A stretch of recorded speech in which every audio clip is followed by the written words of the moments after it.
Back to another video of it's commerce tips. So guys, I hope आप सब बढ़िया होंगे, मस्त होंगे, अपने अपने घरों पे अपना अपना पढ़ाई कर रहे होंगे अच्छे से। सो गाइस, आज है वीडियो नंबर 8 और हम लोग कर रहे थे chapter number 1, nature and significance of management. तो चलिए कंटिन्यू करते हैं इस चैप्टर को और आज खत्म करते हैं इस चैप्टर को। ओके, तो चलिए देखते हैं क्या है आज का टॉपिक। आज अपना टॉपिक है फीचर्स ऑफ कोऑर्डिनेशन। कोऑर्डिनेशन का फीचर्स, आप कैरेक्टरिस्टिक्स बोलो या आप नेचर बोलो, एक ही चीज है। ओके, सो तो फर्स्ट वन इज, हम लोगों ने देखो हम लोगों ने जाना कोऑर्डिनेशन क्या होता है, ये सब तालमेल बैठाना, ये सब हम लोगों ने देखा। Why coordination is called essence of management, very important question for your example. Okay, अब देखते हैं फीचर्स।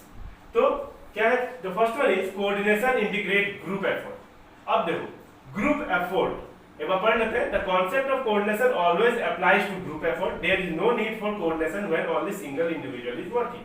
देखो हर एक पर्सन, हर एक ग्रुप अपना अपना एफर्ट डालता है। ये सब मान लो आपका sales department, production department, marketing department, finance department, ये सब आप लोग एक डिपार्टमेंट है, एक ग्रुप है, ये सब। या फिर इसके अंडर भी एक ग्रुप होगा, 2-4 ग्रुप होगा, सबको अलग अलग रेस्पॉन्सिबिलिटीज दी गई होगी। हर एक 10-10 लोग का ग्रुप होगा, 20-20 लोगों का ग्रुप होगा। तो हर ग्रुप एफर्ट डालता है और कोऑर्डिनेशन क्या करता है, सारे एफर्ट को एक करता है, इंटीग्रेट करता है, मिक्स करके चलता है, एक करके चलता है, एक कर देता है। ओके, तो उसे कहते हैं इंटीग्रेट करना। तो coordination integrate group effort, group effort को एक करके एक साथ लेके चलता है, एक करके चलता है। Okay, so the concept of coordination always applies to group effort. ये जो कोऑर्डिनेशन का कांसेप्ट है ना, ये हमेशा अप्लाई होता है ग्रुप एफर्ट के लिए, है कि नहीं। अगर एक कोई बंदा अगर मान लो अकेला बैठ के काम कर रहा है, there is no need for coordination when only single individual is working. अगर कोई एक बंदा अकेला बैठ के काम कर रहा है अपना, कैसा शांति से, उसको कोऑर्डिनेशन की क्या जरूरत है कि नहीं, वो तो अकेला ही है ना, वो तो अकेला ही बैठा हुआ है। तो ग्रुप में कोऑर्डिनेशन बैठना चाहिए, ये सब ग्रुप में कोऑर्डिनेशन चाहिए, तालमेल ग्रुप में होना चाहिए, ये सब जो 10-20 लोगों का 50 लोगों का ग्रुप हो, अकेला बैठना है तो क्या जरूरत है। तो यही बोल रहा है यहाँ पे कि coordination integrate group effort. Coordination क्या करता है, सारे ग्रुप के एफर्ट को एक करके चलता है, एक कर देता है। Okay, and there is no need for coordination when only single individual is working. Okay, समझ आ गया। Next, coordination is a continuous process. Continuous process, coordination is a non ending function. Non ending function, it is a ongoing process. आप अगर मान लो 5 साल से आप एक मैनेजर हो और 5 साल से आप चला रहे हो एक कंपनी को, ओके, कोऑर्डिनेशन बैठा के, तालमेल बैठा के, और आप अब बोलोगे कि छोड़ो 5 साल जो चल रहा है 1 साल छोड़ देता हूँ या फिर 6 महीना में छोड़ देता हूँ, हो जाएगा, तो नहीं होगा ऐसा। ये सब आप नहीं कर सकते, आपको कंटिन्यूअसली आपको करना पड़ेगा। It is a non ending process, ongoing process, ये सब कंटिन्यूअस प्रोसेस चलता ही जाएगा।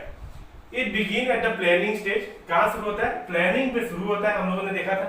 प्लानिंग से शुरू होता है और कंट्रोलिंग तक चलता है, continue till controlling. Okay, the manager work continuously to achieve coordination. Continuously manager अपना एफर्ट डालता है, कंटिन्यूअसली मैनेजर ये मैनेज करके चलता है, तालमेल बैठा के चलता है अपने मतलब ग्रुप में या फिर अपने एम्प्लॉइज के साथ। ओके, एंड मेंटेन कोऑर्डिनेशन, और मेंटेन करके रखता है अपना coordination. Okay, number 3, coordination is a pervasive function. देखो हम लोगों ने देखा था management is a pervasive function, here coordination is a pervasive function because coordination हर जगह चाहिए। ये यूनिवर्सल प्रोसेस है, ये जानो हर लेवल पे चाहिए, चाहे वो टॉप लेवल हो, मिडिल लेवल हो, लोअर लेवल हो, हर डिपार्टमेंट में चाहिए, हर फंक्शन में चाहिए। ये जानो planning, organising, directing, staffing, controlling, पांचों फंक्शन में कोऑर्डिनेशन होना जरूरी है, ये सब जरूरी है।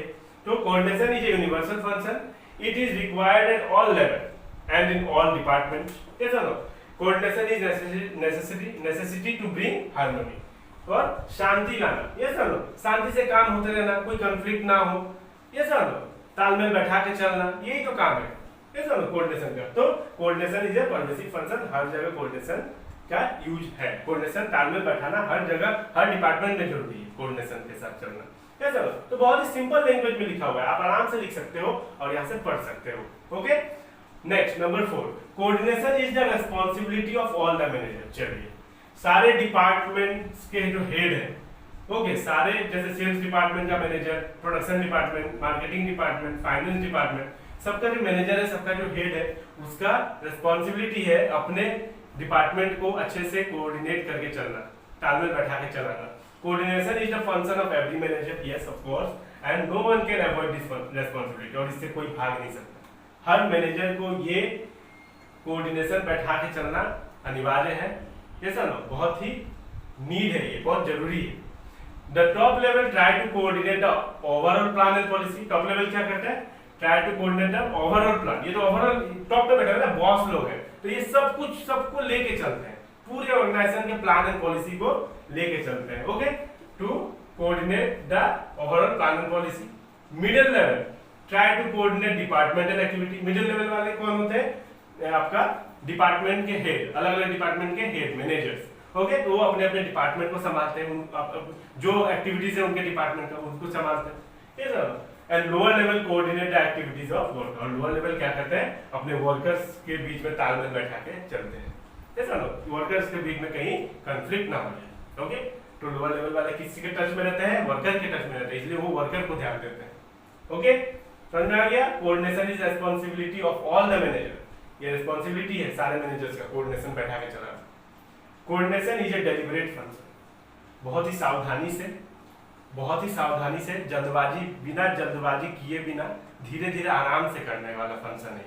ओके, आप किसी को जबरदस्ती कोऑर्डिनेशन नहीं करवा सकते, ओके, तालमेल नहीं बैठा सकते। Every manager try to coordinate the activities of organisation to avoid confusion and chaos। कोई दिक्कत ना हो, कोई chaos ना हो, कोई कंफ्यूजन ना हो। Okay, coordination does not occur spontaneously nor it can be achieved by force. अचानक से या फिर जबरदस्ती नहीं आ सकता है, तालमेल नहीं बैठ सकता। आप आराम से धीरे धीरे चालाकी से, ओके, समझदारी से, ओके, बिना जल्दबाजी किए हुए आपको काम करना होगा, कोऑर्डिनेशन बैठाना होगा एम्प्लॉइज के बीच में, चाहे वर्कर के बीच में, चाहे आपका लेबर के बीच में, आप जो हो। ओके, तो ये है आपका 5 features of coordination. Coordination integrate group effort, continuous process, pervasive, responsibility of all manager and deliberate function. आराम से, सावधानी से। ओके, चलिए नेक्स्ट है अपना इंपॉर्टेंस ऑफ कोऑर्डिनेशन। ओके, तो इसको ध्यान से देखिए, ध्यान से समझिए। ओके, तो देखिए हम लोग तो जान नहीं रहे हैं कि कोऑर्डिनेशन बहुत ही जरूरी है। ऑर्गेनाइजेशन आगे बढ़ ही नहीं सकता विदाउट कोऑर्डिनेशन, तालमेल के बिना। ये सब एक दूसरे के साथ तालमेल नहीं बैठेगा तो फिर कंफ्लिक्ट होगा और क्या होगा, ये सब कोई एक दूसरे का बात नहीं सुनेगा, ये सब। तो देखिए coordination is very important as it integrate the effort of individual, department and specialist. Coordination बहुत जरूरी है क्योंकि ये सब चीज को एक साथ लेके चलता है, एक करके चलता है। ये सब, ये सारे इंडिविजुअल के एफर्ट को, सारे डिपार्टमेंट के एफर्ट को, और जो स्पेशलिस्ट है, बहुत सारे स्पेशलिस्ट होते हैं ये सब ऑर्गेनाइजेशन में, ओके, प्रोफेशनल्स होते हैं, सबके एफर्ट को एक साथ लेके चलता है, एक करके चलता है। ओके, मिक्स करके एक करके चलता है। Okay, the importance of coordination is clear by the following point. ये 3 पॉइंट है, इसे आपका क्लियर होगा। The first one is growth in size. The need of coordination increase with the increase in size of organisation. जैसे जैसे increase होगा organisation, मान लो पहले आपका 10 एम्प्लॉई से आपने शुरू किया था, अब आपका 100 एम्प्लॉई है। किसी ऑर्गेनाइजेशन में 1000 एम्प्लॉई है, किसी ऑर्गेनाइजेशन में 10,000 एम्प्लॉई है। ओके, 10 के 10,000 एम्प्लॉई है, तो जितना ही बड़ा एम्प्लॉई होगा उतना ही ज्यादा कोऑर्डिनेशन चाहिए। अगर मान लो किसी का 10 एम्प्लॉई है, 10 एम्प्लॉई, किसी एम्प्लॉई के, किसी ऑर्गेनाइजेशन के अंदर 10 एम्प्लॉई है, तो 10 एम्प्लॉई के अंदर चलो ज्यादा टाइम नहीं लगता, एक बार समझा दिया, बैठा के बुला दिया, तालमेल बैठ गया, चल जाएगा, नहीं चल रहा। लेकिन जिस ऑर्गेनाइजेशन में 10,000 5,000 लोग होते हैं ना, वहां ज्यादा कोऑर्डिनेशन बना रहना चाहिए और कंटिन्यूअसली बने रहना चाहिए। ये समझो, ये नहीं कि थोड़ा सा गड़बड़ हुआ तो फिर प्रॉब्लम हो जाता है, और हर जगह इफेक्ट आता है इसका। तो the need of coordination increase with the increase in size of organisation. जैसे जैसे ऑर्गेनाइजेशन का साइज इंक्रीज होगा, ऑर्गेनाइजेशन का साइज इंक्रीज होगा, वैसे वैसे कोऑर्डिनेशन की जरूरत ज्यादा होगी, तालमेल ज्यादा आपको ध्यान से करना होगा। आप अगर मैनेजर हो तो तालमेल अच्छे से बैठाना होगा continuously. Individual come from different background. Her individual अलग अलग बैकग्राउंड से आए हुए हैं विद डिफरेंट इंटरेस्ट। सबका अपना अपना इंटरेस्ट अलग है। मैं इंडिविजुअल इंटरेस्ट की बात कर रहा हूँ, अपना अपना अलग अलग इंटरेस्ट है। कोई चाहता है कि मुझे प्रमोशन मिले मेरे काबिलियत को देख के, कोई चाहता है मुझे अच्छे सैलरी मिले।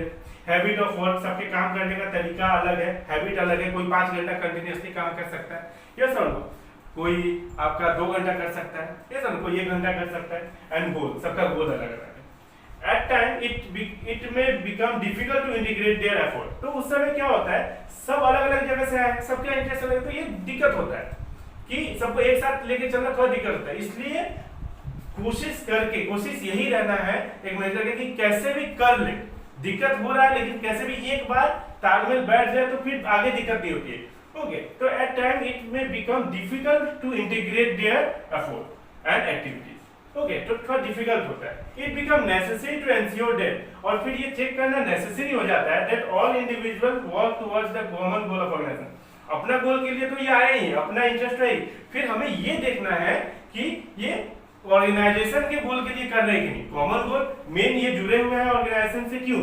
To achieve the target of the organisation, to achieve the goal of the organisation. ये समझो, तो हमें ये एक साथ इनको कैसे भी करके तालमेल बैठा के चलना होगा। भले ही अलग जगह से आए हो, अलग अलग इंटरेस्ट हो, इनका हैबिट ऑफ वर्क अलग हो, गोल अलग हो, पर एट टाइम इट में एक समय में क्या होता है, कभी कभी it may become difficult. Okay, कभी कभी मुश्किल हो जाता है इंटीग्रेट करना देयर एफर्ट एंड एक्टिविटीज, उनका काम, लेकिन फिर भी हमें उनको तालमेल बैठा के चलना है। इसलिए कोऑर्डिनेशन जरूरी है। इंपॉर्टेंस इसीलिए कोऑर्डिनेशन का यहाँ इंपॉर्टेंस आता है कि आपको तालमेल बैठाना ही पड़ेगा। ये बिना कोऑर्डिनेशन के फिर ये लोग अलग अलग जगह से अपना अपना काम करेंगे अपने अपने दिमाग से, तो इनको एक करके चलना पड़ेगा, एक साथ लाना होगा, इनको इंटीग्रेट करना होगा।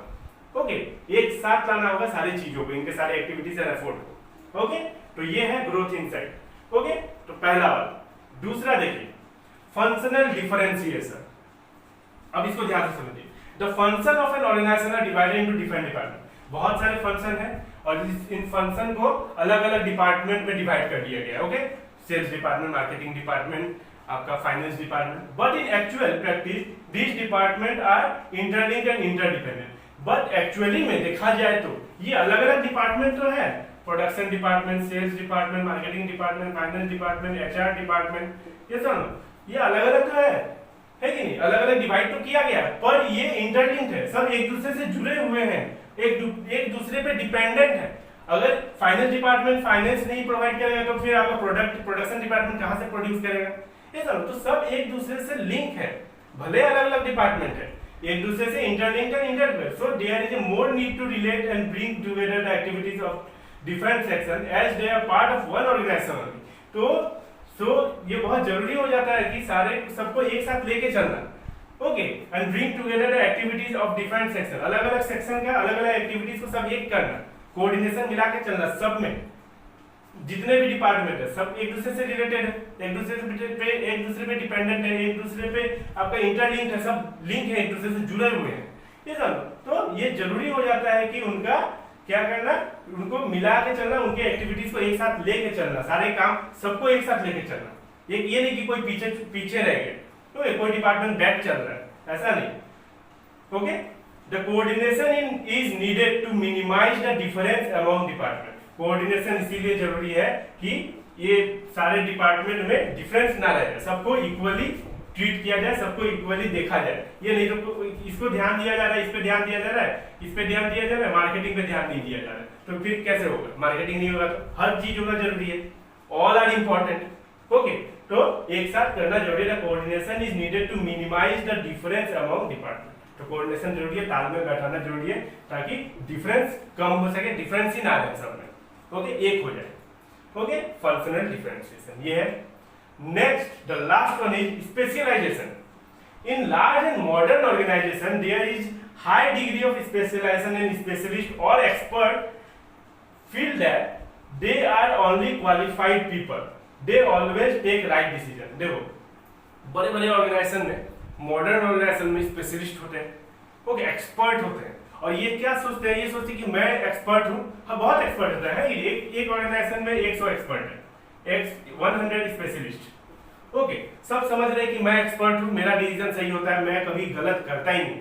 अगर सब ऐसे ही सोचने लग गए, सब अपना अपना मनमानी करने लग गए, या कुछ मतलब वो बोलेगा कि मान लो कोई एक पर्सन है, वो बोलेगा कि नहीं मेरा जो प्लान है वो सही है, दूसरा बोलेगा नहीं मेरा वाला ज्यादा सही है। ओके, सब तो स्पेशलिस्ट ही है। ओके, तो ऐसा होने से क्या होगा? If all of them work in their own वे, अगर सब अपने तरीके से काम करने लग जाएंगे, it will result in chaos and confusion. फिर बहुत ज्यादा दिक्कत हो जाएगी, कंफ्यूजन क्रिएट होगा। ये सब तो सब समझ रहे हैं कि नहीं मेरा हमारा तो कभी गलत होता ही नहीं है कि नहीं। आप कितने भी स्पेशलिस्ट हो, एक्सपर्ट हो, सही बात है। ओके, आप स्पेशलिस्ट हो, पर आपको ऑर्गेनाइजेशन के लिए देखना है, ऑर्गेनाइजेशन के लिए सोचना है और आपको क्या करना है, लेके चलना है सबको। ये समझो, ये नहीं कि आप जीत पे अड़े रह गए, नहीं मेरा ही सही है। Okay, so if all of them work in their own way, it will result in chaos and confusion। दिक्कत आएगी, कंफ्यूजन आएगी। So there is a need to coordinate the activities of all specialist in a common direction. तो एक common direction में सारे specialist को ले जाने के लिए आपको कोऑर्डिनेशन, तालमेल बैठाना इनमें बहुत जरूरी है। ओके, बहुत जरूरी है। तो ये है आपका स्पेशलाइजेशन। आया समझ में? पहला वाला क्या था, ग्रोथ इन साइज, दूसरा फंक्शनल डिफरेंशिएशन एंड तीसरा स्पेशलाइजेशन। ओके गाइस, सो बस चैप्टर 1 की समाप्ति और नेक्स्ट वीडियो में मिलते हैं चैप्टर 2 के साथ। तब तक के लिए गुड बाय, टेक केयर। बस लाइक से सब्सक्राइब कर दो।